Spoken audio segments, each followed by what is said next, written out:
Good morning friends. Last lecture मध्ये आपण exercise मधला एक्झाम्पल नंबर 8 कंप्लीट केलेला आहे. आज आपण नवीन आर्टिकल सुरू करणार आहे. आर्टिकल नंबर 9.4 ज्याचं टायटल आहे solution of equation by direct integration. आणि हा जो लेक्चर आहे तो आपला लेक्चर नंबर 5 आहे. काय आहे example 3. Solve delta 3z divided by delta x square delta y which is equal to cos of 2x plus 3y. ही इथं जी मेथड यूज करणार आहे ते आपण डायरेक्ट इंटिग्रेशनची यूज करणार आहे. इथे सुद्धा तुम्हाला एक गोष्ट प्रकर्षानं लक्षात ठेवायची आहे, ती म्हणजे काय, जर आपण integrating with respect to x घेतलं तर keeping constant function is a y, परंतु इथं जे घ्यायचं आहे it is a function of y घ्यायचं आहे कॉन्स्टंट. बघू काय कसं घ्यायचं ते. Solution. The given equation is delta 3z upon delta x square delta y which is equal to cos of 2x plus 3y. याला आपण इक्वेशन नंबर 1 म्हणू. आता इथं 2 वेळा differentiation with respect to x दिसत आहे आणि 1 वेळा differentiation with respect to y दिसत आहे according to this partial delta 3z upon delta x square delta y वरून. आता आपण याला integrating equation 1 with respect to x we get. X न जर इंटिग्रेट केलं आपण तर डिफरन्शिएशन आणि इंटिग्रेशन हे अपोजिट टू इच अदर असल्यामुळे एक डेरिव्हेटिव्ह कमी होईल आणि इथं मिळेल तुम्हाला delta 2z upon delta x delta y. Cos x चं इंटिग्रेशन साइन एक्स आहे, परंतु इथं कॉस 2x प्लस 3y चं integration sine 2x plus 3y. आणि इंटिग्रेशन करत असताना जे कोएफिशियंटला असते ना, उदाहरणार्थ विथ रिस्पेक्ट टू आपण integration with respect to x करतोय ना, तर हा जो 2 आहे तो डिनॉमिनेटरला जातो. डिफरन्शिएशन मध्ये मल्टिप्लिकेशनला जातो. म्हणजे या cos in bracket 2x plus 3y चं integration sine 2x plus 3y divided by 2 असं येते. आणि हे तर आपण कॉन्स्टंट घेणार आहोत, परंतु इथे जे इंटिग्रेशन केल्यानंतर आपली सवय आहे कॉन्स्टंट ऑफ इंटिग्रेशन सी घ्यायचं, अल्फाबेट सी घ्यायचं, जे की 12th स्टँडर्ड मध्ये आपण ever time constant of integration C घेत होतो. परंतु इथं तसं नाही. Constant of integration it is a function of Y. जर integrating with respect to X केला असेल तर, आणि जर integrating with respect to Y केला असेल तर it is a function of X. Where the constant with regard to x being possibly a function of y. काय आठवण ठेवायचं इथं प्रकर्षानं. आता या आर्टिकल पासून इंटिग्रेशन जे तुम्ही करणार आहात विथ रिस्पेक्ट टू एक्स, तर तुम्हाला कॉन्स्टंट ऑफ इंटिग्रेशन जे घ्यायचं आहे it is a function of y घ्यायचं आहे. आणि इंटिग्रेशन विथ रिस्पेक्ट टू जर वाय केलं तर constant of integration it is a function of x घ्यायचं आहे. मग काय मिळालं आपल्याला, delta 2z upon delta x delta y which is equal to sine 2x plus 3y divided by 2 plus f of y. याला equation number 2 म्हणा. Where the constant with regard to x being possibly a function of y. Integrating equation 2 with respect to x. पुन्हा x न integrate केलं we get. पुन्हा delta upon delta x कमी होईल आणि आपल्याला मिळेल delta z by delta y which is equal to या साइन 2x प्लस 3y चं integration minus cos in bracket 2x plus 3y upon 2. मग हा 2 आणि हा पहिलेचा 2 which is equal to minus 1/4 cos 2x plus 3y plus याचं integration F of Y into integration D X म्हणजे X, X into F of Y आणि plus constant of integration being a function of Y म्हणजे G of Y. याला equation number 3 म्हणा. आणि where the constant with regard to x being possibly a function of Y. आता आपल्याला एक last integration करायचं आहे. Integrating equation 3 with respect to Y comma we get. म्हणजे आता कॉन्स्टंट ऑफ इंटिग्रेशन आपल्याला फंक्शन ऑफ एक्स घ्यावं लागेल. जितक्या ऑर्डरचं पार्शियल डिफरन्शियल इक्वेशन असेल तितक्या वेळा आपल्याला इंटिग्रेशन करावं लागेल. 3 ऑर्डरचं होतं म्हणून 3 वेळा इंटिग्रेशन करावं लागेल. तर 2 वेळा आपण विथ रिस्पेक्ट टू एक्स असल्यामुळे इंटिग्रेटिंग म्हणजे इथं differentiation with respect to x असल्यामुळे आपल्याला integrating equation 1 with respect to x 2 वेळा करावं लागेल आणि 1 वेळा integrating with respect to y करावं लागेल. तर हे शेवटी integrating equation 3 with respect to Y comma we get. z which is equal to minus sin in bracket 2x plus 3y divided by 12.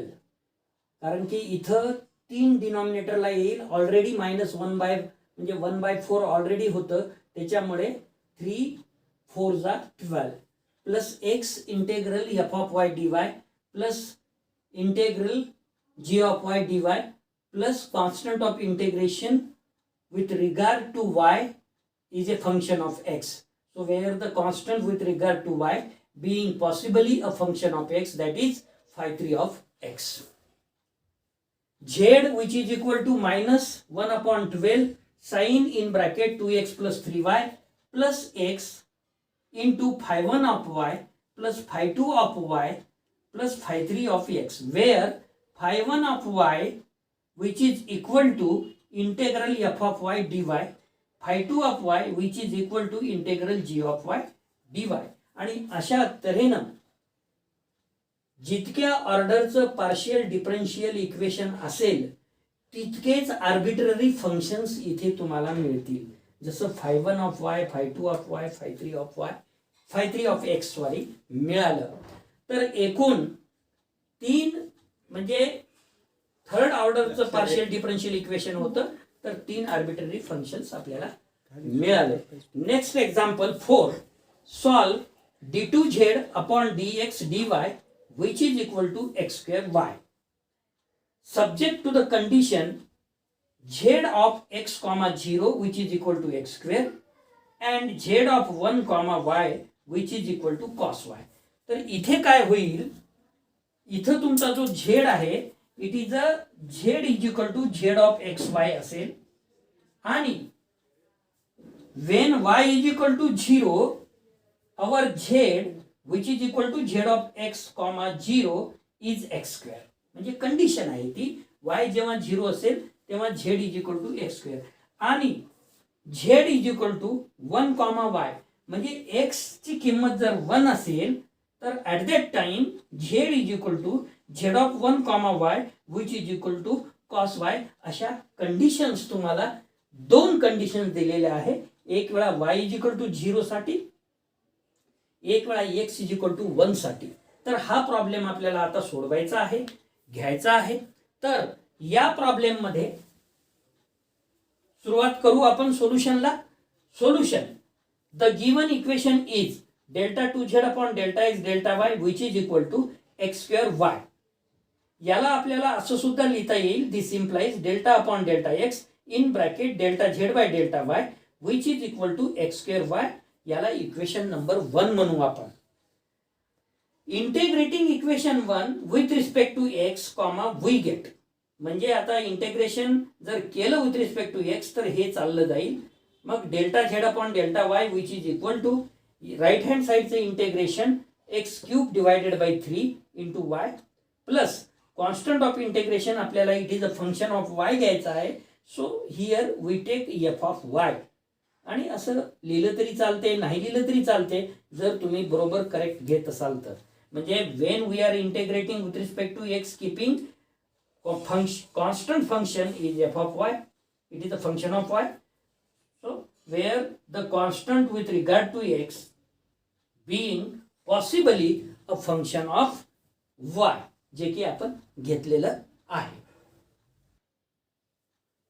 integrating with respect to y, comma, we get z is equal to x cube upon 3 into y चं integration y square divided by 2 plus इथे f of y होतं integral f of y dy plus constant of integration it is a function of x घ्यायचं आहे आपल्याला जे की आपण इथे g ऑफ x घेतलेला आहे where the constant with regard to y being possibly a function of x.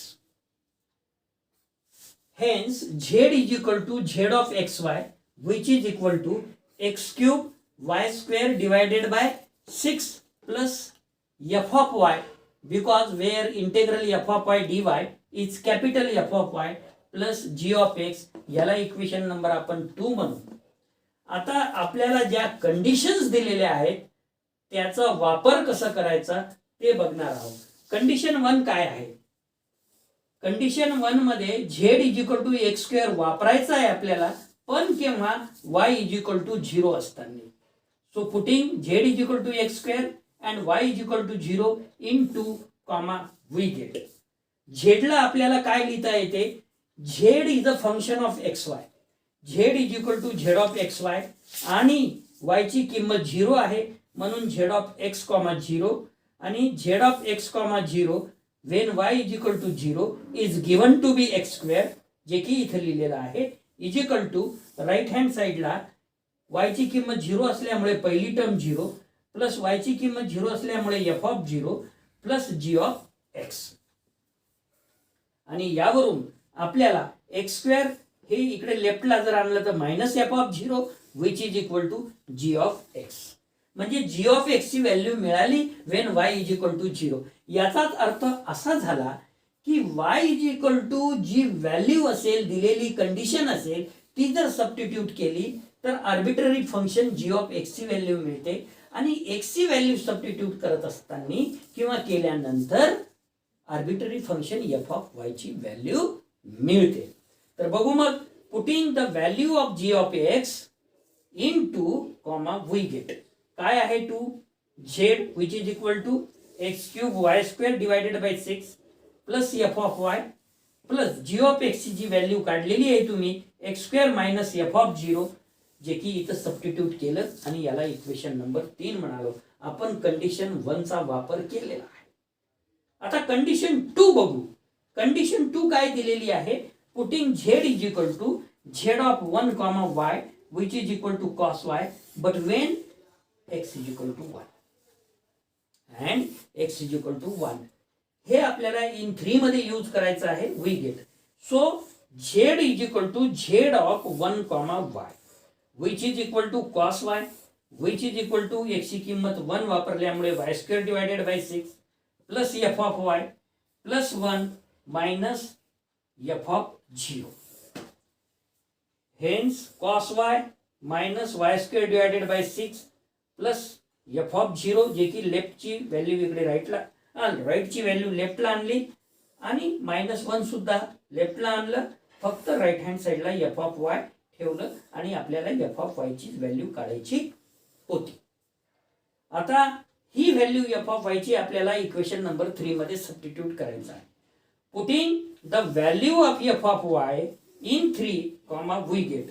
So z is equal to x cube y square divided by 6 plus f of y ची किंमत काय काढली आहे? cos y minus y square divided by 6 -1 plus f of 0 आणि plus x square minus f of 0, जे की already equation 3 मध्ये आहे. हा f ऑफ 0 हा f of 0 will be cancel आणि आपल्याला सोल्युशन मिळालं z is equal to x cube y square divided by 6 plus cos y minus y square divided by 6 -1 plus x square. म्हणजे अशा पद्धतीनं आपल्याला दिलेला problem third order partial differential equation असेल, second order असेल, फोर्थ ऑर्डर असेल, तर without giving condition, जो की आपण एक्झाम्पल नंबर 3 घेतला, विदाउट गिव्हिंग कंडिशन्स, आणि एक्झाम्पल नंबर 4 मध्ये गिव्हिंग सम कंडिशन्स. तर दोन्ही पद्धतीचे आपण एक्झाम्पल्स या लेक्चरमध्ये घेतलेलं आहे. या लेक्चरसाठी आपण इथेच थांबणार आहोत. धन्यवाद.